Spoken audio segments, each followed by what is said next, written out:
Hello അസ്സലാമലൈക്കും നമസ്കാരം. അപ്പോൾ ഇന്നത്തെ വീഡിയോ എന്ന് വെച്ചാൽ നമ്മൾ കുക്കറിൽ തയ്യാറാക്കിയെടുക്കുന്ന നല്ലൊരു സോഫ്റ്റ് ആയിട്ടുള്ള ഒരു കേക്കിൻ്റെ റെസിപ്പി തന്നെയാണ്. അപ്പോൾ ഇതിനു മുമ്പ് നമ്മൾ ഒരുപാട് കേക്ക് റെസിപ്പീസൊക്കെ ചെയ്തിട്ടുണ്ട്. അപ്പോൾ അത് ഒരുപാട് പേര് ട്രൈ ചെയ്തിട്ട് നല്ല നല്ല ഫീഡ്ബാക്കൊക്കെ അറിയിച്ചിട്ടുണ്ട്. പക്ഷേ ഇപ്പോഴും ചിലരൊക്കെ കമൻറ്റ് ചെയ്യാറുണ്ട് എന്തുകൊണ്ടാണ് കേക്ക് ഹാർഡായി പോകുന്നത്. അതുപോലെ ഒരുപാട് കേക്ക് ഫ്ലോപ്പ് ആവുന്ന, അതായത് സ്പഞ്ച് കേക്ക് ഫ്ലോപ്പായിട്ട് ഒരുപാട് പേര് കമൻറ്റ് ചെയ്യാറുണ്ട്. അപ്പോൾ അവർക്കൊക്കെ ഉള്ളൊരു മറുപടി ആയിട്ടാണ് ഈ ഒരു വീഡിയോ ഷെയർ ചെയ്യുന്നത്. കാരണം ഈ ഒരു മെത്തേഡിൽ നിങ്ങൾ കറക്റ്റായിട്ട് ഫോളോ ചെയ്ത് കേക്ക് ഉണ്ടാക്കുകയാണെങ്കിൽ നിങ്ങൾക്ക് തീർച്ചയായിട്ടും 100% ഷുവറാണ് നല്ല സോഫ്റ്റ് ആയിട്ടുള്ള കേക്ക് നിങ്ങൾക്ക് തയ്യാറാക്കാം. ഈ സെയിം റെസിപ്പി നിങ്ങൾക്ക് ഓവനിലോ നിങ്ങൾക്ക് ഇഷ്ടമുള്ളതുപോലെ ബേക്ക് ചെയ്തെടുക്കാം. ഞാനിപ്പോൾ കുക്കറിൽ വെച്ച് ചെയ്ത് കാണിക്കുന്നു, അത്രയേ ഉള്ളൂ.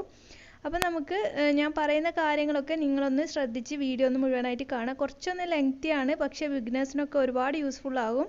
അപ്പോൾ ഞാൻ ഈ ഒരു കേക്ക് എങ്ങനെയാണ് തയ്യാറാക്കുന്നത് കാണിച്ചു തരാം. അപ്പോൾ നമുക്ക് ആദ്യം സാധാരണ എപ്പോഴും പറയുന്നത് പോലെ തന്നെ നമുക്ക് ആദ്യം ഡ്രൈ ഇൻഗ്രീഡിയൻസ് ഒന്ന് അരിച്ച് മാറ്റി വെക്കണം.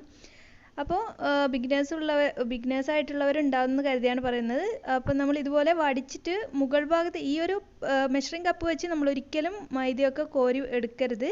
ഒരു സ്പൂണിൽ നിറച്ചതിന് ശേഷം ഇതിലേക്ക് നിറക്കുക. എന്നിട്ട് ഇതൊന്നങ്ങ് ലെവൽ ചെയ്തെടുക്കുക മുകൾ ഭാഗം, അല്ലാതെ കുത്തി നിറച്ചിട്ട് എടുക്കരുത്. പിന്നെ അതിലേക്ക് 1 ടീസ്പൂൺ ബേക്കിംഗ് പൗഡർ ഇട്ട് കൊടുത്തിട്ടുണ്ട്. ഒരു 2 നുള്ളോളം മാത്രമേ ബേക്കിംഗ് സോഡ ചേർക്കുന്നുള്ളൂ. ബേക്കിംഗ് സോഡ ഇല്ലെങ്കിലും കുഴപ്പമൊന്നുമില്ല ഈ ഒരു മെത്തേഡിൽ ചെയ്യുമ്പോൾ. പിന്നെ ഒരു 2 നുള്ളു ഉപ്പിട്ടിട്ടുണ്ട്. പിന്നെ ഒരു ടേബിൾ സ്പൂണോളം പാൽപ്പൊടി കയ്യിലുണ്ടെങ്കിൽ അത് ചേർക്കുക. അപ്പോൾ നല്ലൊരു ടേസ്റ്റാണ് കേക്കിന്. നമുക്കൊരു മിൽക്ക് എസൻസ് ഒക്കെ കയ്യിലുള്ളവർ അത് ചേർത്താലും മതി, അല്ലെങ്കിൽ ഇതുപോലെ പാൽപ്പൊടി ചേർത്ത് കൊടുക്കുക. എന്നിട്ട് നന്നായിട്ടൊന്ന് അരിച്ചെടുക്കുന്നുണ്ട്. അപ്പോൾ നിങ്ങൾക്ക് നന്നായിട്ട് സോഫ്റ്റ് ആവണമെന്നൊക്കെ നല്ല ടൈം എടുത്ത് ചെയ്യുന്നവരാണെങ്കിൽ ഒരു 2-3 തവണയൊക്കെ അരിച്ചാലും നല്ലത് തന്നെയാണ്. അല്ലെങ്കിൽ അരിച്ചെടുത്തതിന് ശേഷം ഒന്ന് നന്നായിട്ടൊന്നങ്ങ് മിക്സ് ചെയ്തിട്ട് മാറ്റി വെച്ചാലും മതിയാകും. ഇനി നമുക്ക് ഇതിന് ശേഷം മുട്ടയുടെ വെള്ളയും അതുപോലെ മഞ്ഞക്കരുവും ഒന്ന് സെപ്പറേറ്റ് ചെയ്തെടുക്കണം. അപ്പോൾ മുട്ട നന്നായിട്ട് കഴുകിയതിന് ശേഷം അതിലെ വെള്ളമൊക്കെ പോയിട്ടുണ്ട്, നന്നായിട്ടൊന്ന് ഡ്രൈ ആക്കി എടുത്തു. അതുപോലെ ഈ നമ്മളെ 2 ബൗളും നന്നായിട്ട് ഡ്രൈ ആക്കി എടുത്തിട്ടുണ്ട്. പറ്റുമെങ്കിലൊന്ന് വെയിലത്ത് വെച്ചിട്ട് ഒന്നങ്ങ് ഡ്രൈ ആക്കുക. അത്രയ്ക്ക് നമുക്ക് നല്ല പോലെ ഡ്രൈ ആയിട്ട് കിട്ടണം, അതാണ് ഇങ്ങനെ പറയുന്നത്.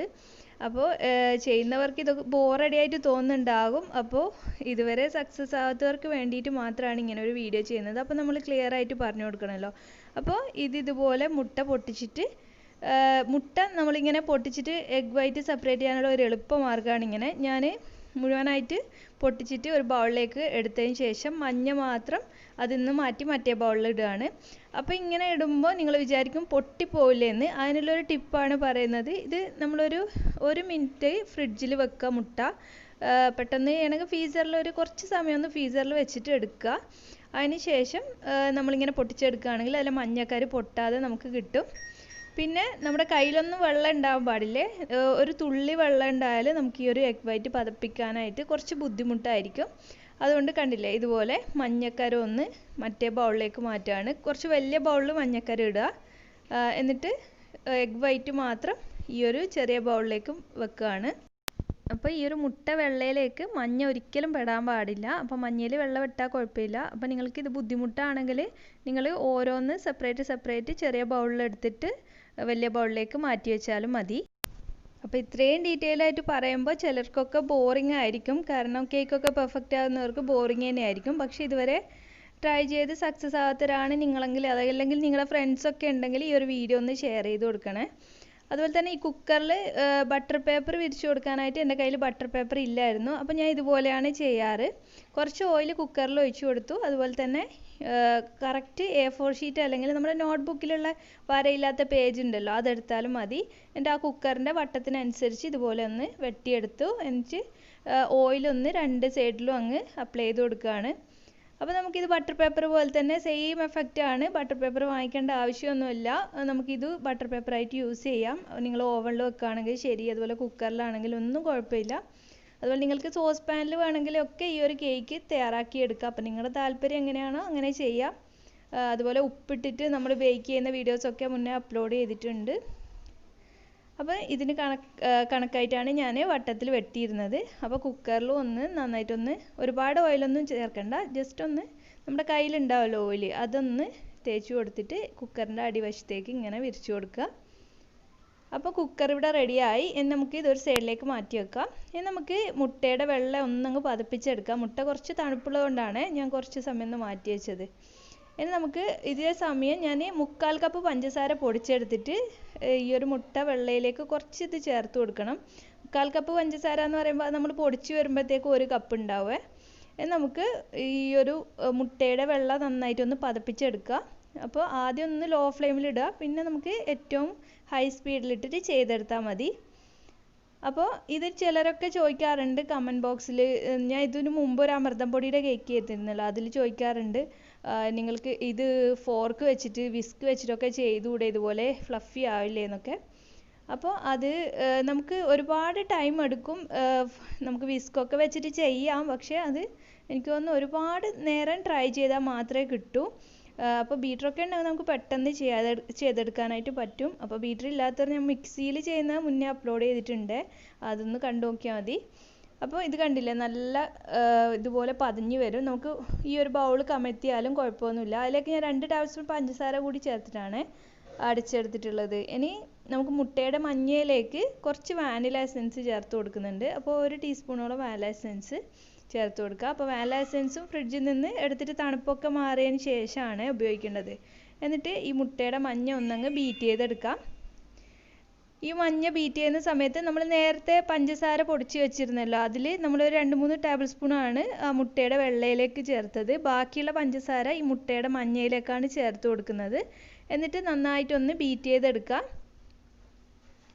അപ്പം നമ്മളിത് മഞ്ഞ കളറായിട്ടാണ്, കാരണം മുട്ടയുടെ മഞ്ഞയുടെ ആ ഒരു കളറിലാണ് ഉണ്ടാവുക. പക്ഷെ നമ്മൾ പഞ്ചസാര ഇട്ടിട്ട് നന്നായിട്ടൊന്ന് ബീറ്റ് ചെയ്തുന്ന സമയത്ത് ഇതിൻ്റെ കളറൊക്കെ ഇങ്ങനെ മാറിയിട്ട് ഒരു ലൈറ്റ് ക്രീം കളർ ഉണ്ടല്ലോ, അതായിട്ട് വരും. ആ സമയം വരെ നമ്മൾ ബീറ്റ് ചെയ്തെടുക്കണം. അപ്പോൾ ശരിക്കും പറഞ്ഞാൽ ഈ ഒരു കേക്ക് നല്ല സ്പഞ്ചി ആകുന്നത് നമ്മുടെ മുട്ട ബീറ്റ് ചെയ്യുന്നതിന് മെയിൻ ആയിട്ടുള്ളൊരു കാരണം തന്നെയാണ്. അതുപോലെ തന്നെ റൂം ടെമ്പറേച്ചറിലായിരിക്കുക നമ്മൾ എടുക്കുന്ന സാധനങ്ങളൊക്കെ, റൂം ടെമ്പറേച്ചറിലായിരിക്കുക. പിന്നെ നിങ്ങൾ മെഷറിംഗ് കപ്പൊക്കെ വെച്ച് ചെയ്യുന്നതായിരിക്കും നല്ലത്. അപ്പോൾ നിങ്ങൾ കുറച്ച് എക്സ്പേർട്ടൊക്കെ ആയി കഴിഞ്ഞാൽ നമുക്ക് ഏതെങ്കിലും കപ്പിലൊക്കെ അളന്നാൽ നമുക്ക് അതിൻ്റെ ഒരു കൺസിസ്റ്റൻസിയും കാര്യങ്ങളൊക്കെ മനസ്സിലാവും, ഏകദേശം അളവൊക്കെ. അപ്പോൾ ഫസ്റ്റ് ടൈം നിങ്ങൾ ബിഗിനേഴ്സൊക്കെ ആണെങ്കിൽ തീർച്ചയായിട്ടും മെഷറിംഗ് കപ്പ്, അതുപോലെ മെഷറിംഗ് സ്പൂൺ, ഇതൊക്കെ വാങ്ങിച്ചിട്ട് കേക്ക് ചെയ്യുന്നത് തന്നെയാണ് നല്ലത്. അതിനുശേഷം നന്നായിട്ട് ഇതുപോലെ ബീറ്റ് ചെയ്യുമ്പോൾ കണ്ടില്ലേ ഇതിൻ്റെ കളറൊക്കെ മാറിയിട്ട് വരുന്നത്, അതുപോലെ നന്നായിട്ട് ബീറ്റ് ചെയ്ത് കൊടുക്കുക. അപ്പോൾ ഒരിക്കലും നിങ്ങൾക്ക് പെർഫെക്റ്റ് ആകുന്നില്ല, സ്പഞ്ചി ആകുന്നില്ല എന്ന് കരുതിയിട്ട് നിങ്ങൾ ഒരിക്കലും ഈ ഒരു കേക്ക് ഉണ്ടാക്കുന്ന താല്പര്യമുള്ളവർ വിട്ട് കളയേണ്ട ആവശ്യമില്ല. കാരണം ഇതുപോലെ നിങ്ങളൊന്ന് ഫോളോ ചെയ്ത് നോക്കൂ, തീർച്ചയായിട്ടും നിങ്ങൾക്ക് നല്ല സ്പഞ്ചി ആയിട്ടുള്ള കേക്ക് തന്നെ ഉണ്ടാക്കാം. അതുപോലെ ഓവണിൻ്റെ ആവശ്യമൊന്നുമില്ല. അപ്പോൾ ഓവൺ ഉള്ളവരാണെങ്കിൽ ഓവണിൽ ചെയ്യുക. പിന്നെ ഒരുപാട് പേര് ചോദിക്കാറുണ്ട് കേക്കിന് ഏതാണ് നല്ല ഓവണെന്ന്. അപ്പോൾ ഞാൻ OTG ആണ് യൂസ് ചെയ്യാറ്. ഇനി നമുക്കിതിലേക്ക് ഒരു 1/2 കപ്പ് പാല്. അപ്പോൾ പാല് ഞാൻ ഇവിടെ തണുപ്പുള്ള പാലൊന്നും ഒഴിക്കരുത്, റൂം ടെമ്പറേച്ചർ, അതായത് തണുപ്പൊക്കെ പോയിട്ടുള്ള പാലാണ്, അത് ഒഴിച്ച് കൊടുത്തിട്ടുണ്ട്. ഇളം ചൂടാണെങ്കിലും കുഴപ്പമില്ല, ഒരു ലൈറ്റ് ചൂടാണ്. അതിലേക്ക് 1/4 കപ്പോളം സൺഫ്ലവർ ഓയിൽ ചേർക്കുന്നുണ്ട്. അപ്പോൾ ബട്ടറാണ് ഇഷ്ടമുള്ളവർക്ക്, ബട്ടർ ഇഷ്ടമുള്ളവർക്ക് കുറച്ച് അൺസാൾട്ടഡ് ബട്ടർ ഒന്നങ്ങ് മെൽറ്റ് ചെയ്തിട്ട് ഒരു 1/4 കപ്പോളം ചേർത്ത് കൊടുത്താൽ മതി. എന്നിട്ടിത് ഒന്നുകൂടി അങ്ങ് ബീറ്റ് ചെയ്ത്, ഈ ഒരു സമയത്തൊന്നും ഒരുപാട് ഇട്ട് ബീറ്റ് ചെയ്യേണ്ട ആവശ്യമൊന്നുമില്ല, കുറച്ച് ഒരു 2-3 സെക്കൻഡ് ഒന്ന് അങ്ങ് ബീറ്റ് ചെയ്ത് കൊടുത്താൽ മതി. ഓയിലൊന്നും ഇട്ടിട്ട് ഒരുപാട് നേരം ബീറ്റ് ചെയ്യരുത്. അപ്പോൾ സോഫ്റ്റ് ആവാതിരിക്കാനുള്ള ഒരു കാരണം കൂടിയാണ് ഓയിലും അതുപോലെ പാലൊക്കെ ചേർക്കുമ്പോൾ ഒരുപാട് നേരം ബീറ്റ് ചെയ്യാതിരിക്കുക. നമുക്കിതിലേക്ക് നമ്മൾ അരച്ച് വെച്ചിരിക്കുന്ന ഡ്രൈ ഇൻഗ്രീഡിയൻസ്, അതായത് മൈദയും ബേക്കിംഗ് പൗഡറും ഉപ്പും പാൽപ്പൊടിയൊക്കെ മിക്സ് ചെയ്യില്ല, അതൊന്ന് ഇട്ടിട്ട് വെരി ലോ ഫ്ലെയിമിൽ, അതായത് ഫസ്റ്റ് സ്പീഡ് ഉണ്ടല്ലോ അതിലാണ് ഇതുപോലെ ഒന്നങ്ങ് മിക്സ് ചെയ്ത് കൊടുക്കുക. ജസ്റ്റ് ഇത് മിക്സ് ആവുകയേ വേണ്ടൂ, അല്ലാതെ സ്പീഡിൽ നമ്മൾ ഇട്ടിട്ട് ഒരുപാട് നേരം ബീറ്റ് ചെയ്താൽ നമ്മുടെ കേക്ക് പൊങ്ങി വരില്ല. അതുപോലെ തന്നെ നല്ല ഹാർഡായിരിക്കും കേക്ക്, അത് ശ്രദ്ധിക്കുക. നമ്മൾ ജസ്റ്റ്, അല്ലെങ്കിൽ നിങ്ങൾ വിസ്കൊക്കെ ഉള്ളവരാണെങ്കിൽ വിസ്ക് വെച്ചിട്ട് മിക്സ് ചെയ്യുന്നതാണ് ഏറ്റവും നല്ലത്. അതുപോലെ ഒരു സ്പാച്ചുലയോ വിസ്കോ വെച്ചിട്ട് മിക്സ് ചെയ്യുക. അപ്പോൾ നമ്മൾ കട്ട കെട്ടാനൊക്കെ ചാൻസ് ഉണ്ട് അങ്ങനെ ചെയ്യുമ്പോൾ, അതുകൊണ്ട് ബീറ്റർ ഉണ്ടാകുമ്പോൾ നമുക്ക് പെട്ടെന്ന് എളുപ്പത്തിൽ കഴിയില്ല. സാധാരണ ബീറ്റർ കൊണ്ട് നമ്മൾ ചെയ്യാറില്ല, പക്ഷേ ഇതിൽ മുട്ടയുടെ വെള്ളം ലാസ്റ്റ് മിക്സ് ചെയ്യുന്നുണ്ടല്ലോ, അതുകൊണ്ടാണ് ഇതുപോലെ ചെയ്യുന്നത്. അപ്പോൾ ഇതൊന്നങ്ങ് മിക്സ് ചെയ്യുക, കട്ടകളൊന്നും കൂടാതെ. അപ്പോൾ അത്യാവശ്യം നല്ല തിക്കായിട്ടാണ് ഇപ്പം ബാറ്ററി ഇരിക്കുന്നത്. നമുക്കിതിലേക്ക് മുട്ടയുടെ വെള്ളം കൂടി വരുമ്പോൾ ആ ഒരു കറക്റ്റ് കൺസിസ്റ്റൻസിയിലാവും നമ്മുടെ കേക്ക് ബാറ്റർ. ഇതിപ്പോൾ നന്നായിട്ട് മിക്സ് ചെയ്തെടുത്തു. ഇനി നമുക്കിതിലേക്ക് മുട്ടയുടെ വെള്ളയാണ് ചേർക്കേണ്ടത്. പിന്നെ ഒരുപാട് പേര് ചോദിക്കാറുണ്ട് മുട്ടയുടെ ആ ഒരു ബാഡ് സ്മെല്ല് മാറാൻ എന്താ ചെയ്യാന്ന്. അപ്പോൾ അത് തീരെ ഇപ്പം നമുക്ക് ബാഡ് സ്മെല്ലൊന്നും ഇല്ലാത്തൊരു കേക്ക് റെസിപ്പിയാണിത്. എന്നാലും ചിലർക്കുണ്ടാവും ഒരുപാട് ബുദ്ധിമുട്ട്. അപ്പോൾ അവർക്കാണെങ്കിൽ 1 ടീസ്പൂണ് നിങ്ങൾ വിനാഗിരി ഉണ്ടല്ലോ, സുർക്ക, അത് നമുക്ക് ഇതിലേക്ക് ചേർത്തിട്ട് അവസാനം കേക്ക് ബാറ്ററിലേക്ക് അവസാനം 1 ടീസ്പൂൺ അത് ചേർത്തിട്ട് ഒന്നങ്ങ് മിക്സ് ചെയ്തെടുത്താൽ മതി. അപ്പോൾ നമുക്ക് ആ ഒരു മുട്ടേൻ്റെ സ്മെല്ലുണ്ടാകും. അല്ലെങ്കിൽ നിങ്ങൾക്ക് ചെറുനാരങ്ങ നീരും ഒഴിച്ച് മിക്സ് ചെയ്യാം. ഇനി നമുക്ക് മുട്ടയുടെ വെള്ള ഉണ്ടല്ലോ, നേരത്തെ പതപ്പിച്ച് വെച്ച മുട്ടയുടെ വെള്ളയും കുറച്ച് പഞ്ചസാരയും കൂടിയുള്ള അത് കുറേശ്ശെയായിട്ട് ഇതുപോലെ ഒന്ന് ഫോൾഡ് ചെയ്തെടുക്കുകയാണ് വേണ്ടത്. അപ്പോൾ നിങ്ങൾ ഒരുപാട് കുത്തിയിട്ട് ഇളക്കുകയാണെങ്കിൽ ഈ മുട്ട പതഞ്ഞതൊക്കെ അങ്ങ് താണു പോവും. അല്ലാതെ നമ്മൾ ഇതുപോലെ ഭയങ്കര സ്ലോയിൽ വേണം ഇത് ചെയ്തെടുക്കാൻ. കാരണം മുട്ടയുടെ വെള്ള പതഞ്ഞത് അങ്ങനെ തന്നെ നിൽക്കണം, പക്ഷെ നമ്മുടെ ബാറ്ററിൽ മിക്സ് ആവുകയും ചെയ്യണം. ആ ഒരു രീതിക്ക് ഇതിങ്ങനെ മിക്സ് ചെയ്തെടുക്കുക. അപ്പോൾ നമ്മൾ തിരക്ക് കൂട്ടിയിട്ട് ഒരിക്കലും ചെയ്യരുത്. അപ്പോൾ ഇതിൻ്റെ കുറച്ച് മുമ്പ് തന്നെ ഞാൻ കുക്കർ ഒന്ന് അടുപ്പിൽ വെച്ച് ചൂടാക്കാനായിട്ട് വെച്ചിട്ടുണ്ട്. ഒരു 10 മിനിറ്റോളം നമുക്കൊരു ലോ ഫ്ലെയിമിൽ വെച്ചിട്ട് കുക്കർ നന്നായിട്ട് ചൂടാക്കി എടുക്കേണ്ടതുണ്ട്. അപ്പോൾ അതിൻ്റെ വീഡിയോ ഞാൻ എടുത്തിട്ടില്ല, വിട്ടുപോയതാണ്. അപ്പോൾ നിങ്ങൾ ഏകദേശം ബാറ്ററൊക്കെ റെഡി ആവാനാവുമ്പോൾ നിങ്ങൾ കുക്കർ ഒന്ന് അടുപ്പിൽ വെക്കുക, എന്നിട്ട് ഒന്നങ്ങ് ചൂടാക്കി എടുക്കുക. അപ്പോൾ ഞാൻ ഇത് ഫാസ്റ്റായിട്ട് കാണിക്കുകയാണ്. ഇതിനെ സ്ലോയിലാണ് ചെയ്യുന്നത്. മുട്ട കുറേശ്ശെ ആയിട്ടാണ് ഇത് മിക്സ് ചെയ്തെടുക്കുന്നത്. അപ്പോൾ നമ്മുടെ ബാറ്റർ കണ്ടില്ലേ, ഈ ഒരു രീതിയിലാണ്. ഒരുപാട് ടൈറ്റ് ഒന്നും ആവരുത്. ഈ ഒരു രീതിയിൽ ബാറ്റർ റെഡി ആയിട്ടുണ്ട്. കുക്കർ നന്നായിട്ട് ചൂടായി കിടക്കുന്നുണ്ട്. കുക്കറിൻ്റെ അടിയിൽ ഇതുപോലെ ഒരു പഴയ പാത്രം ഉണ്ടെങ്കിൽ വെച്ച് കൊടുക്കുക. അതിന് ശേഷം മുകളിൽ കുക്കർ വെക്കുമ്പോൾ നമുക്ക് അടിഭാഷയൊന്നും നന്നായിട്ട് കരിഞ്ഞു പോകുന്ന പ്രശ്നങ്ങളൊന്നും ഇല്ലാതെ തന്നെ കേക്ക് ബേക്കായി എടുക്കാം. നമുക്ക് കേക്ക് ബാറ്ററിൽ ഇതിലേക്ക് ഒഴിച്ചു കൊടുക്കാം. അപ്പോൾ നിങ്ങൾ ഓവനിലാണെങ്കിലും ഒരു 180 ഡിഗ്രി സെൽഷ്യസിൽ 10 മിനിറ്റ് പ്രീ ഹീറ്റ് ചെയ്യാനായിട്ട് വെക്കുക. അതിന് ശേഷം കേക്ക് ബാറ്റർ ടിന്നിലാക്കിയിട്ട് ബേക്ക് ചെയ്തെടുക്കുകയാണ് വേണ്ടത്. ഒരു 30 മിനിറ്റൊക്കെ വേണ്ടി വരും ഓവനിലാണെങ്കിൽ ബേക്ക് ചെയ്തെടുക്കാനായിട്ട്. അപ്പോൾ നിങ്ങൾ ഇടയ്ക്കിടയ്ക്ക് തുറന്ന് നോക്കുമ്പോൾ നമ്മുടെ കേക്ക് പെർഫെക്റ്റ് ആയിട്ട് വരില്ല, അതൊന്ന് ശ്രദ്ധിക്കണേ. ഓവനിലായാലും അതുപോലെ നമ്മൾ ഗ്യാസ് സ്റ്റോപ്പിലായാലും ഒക്കെ നമ്മൾ ഒരു 20 മിനിറ്റൊക്കെ കഴിഞ്ഞതിന് ശേഷം മാത്രം ഒന്ന് ഓപ്പൺ ചെയ്ത് നോക്കുക വെന്തിട്ടുണ്ടോ ഇല്ലയോ എന്നൊക്കെ. അപ്പോൾ ഇത് ബാറ്ററി ഇവിടെ ഒന്നങ്ങ് ഞാൻ ഇതുപോലെ ടാപ്പ് ചെയ്ത് കൊടുത്തു. അപ്പോൾ വാഷറൊന്നും ഊരി മാറ്റിയിട്ടില്ല, ഇതിൻ്റെ വിസിലെടുത്ത് മാറ്റിയിട്ടുണ്ട്. ഇനി നമുക്കിത് ആദ്യം ഒന്ന് മീഡിയം ഫ്ലെയിമിൽ ഞാനൊരു 10 മിനിറ്റ് കുക്ക് ചെയ്തു. അതിന് ശേഷം ഒരു 30 മിനിറ്റോളം ലോ ഫ്ലെയിമിൽ വെച്ചിട്ടാണ് ഇത് ബേക്ക് ചെയ്തെടുക്കുന്നത്. അപ്പോൾ ഇതിപ്പോൾ പെർഫെക്റ്റ് ആയിട്ട് ബേക്കായി വന്നിട്ടുണ്ട്. അപ്പോൾ നിങ്ങൾ കുറച്ചുകൂടി വട്ടമുള്ള കുക്കറാണെങ്കിലോ അല്ല പാനാണെങ്കിലോ ഇതിൻ്റെ ബേക്കിംഗ് ടൈം വ്യത്യാസം വരെ. അപ്പോൾ ഇത് കുറച്ച് ഹൈറ്റിലുള്ള ഒരു 2 ലിറ്ററിൻ്റെ കുക്കറാണ്, അതുകൊണ്ട് നല്ല ഹൈറ്റിൽ തന്നെ നമുക്ക് കേക്ക് കിട്ടിയിട്ടുണ്ട്. അപ്പോൾ നിങ്ങൾ എടുക്കുന്ന കുക്കറിനനുസരിച്ചിട്ടൊക്കെ ബേക്കിങ്ങിൻ്റെ ടൈം വ്യത്യാസം വരും. അതുകൊണ്ട് നിങ്ങളൊരു 20 മിനിറ്റൊക്കെ കഴിയുമ്പോൾ ഒന്ന് ഓപ്പൺ ചെയ്ത് നോക്കുക. ഇതിപ്പോൾ ഇവിടെ കറക്റ്റ് പെർഫെക്റ്റ് ആയിട്ട് നന്നായിട്ട് തന്നെ പൊങ്ങി വന്നിട്ടുണ്ട്, നല്ല സ്പഞ്ചി ആയിട്ട് വന്നിട്ടുണ്ട്. നമുക്കിത് ബട്ടർ പേപ്പറൊക്കെ ഒന്ന് റിമൂവ് ചെയ്ത് കൊടുക്കാം. എന്നിട്ട് നമ്മൾ നന്നായിട്ട് തണുത്തിട്ട് വേണം ഇത് കട്ട് ചെയ്യാനായിട്ട്.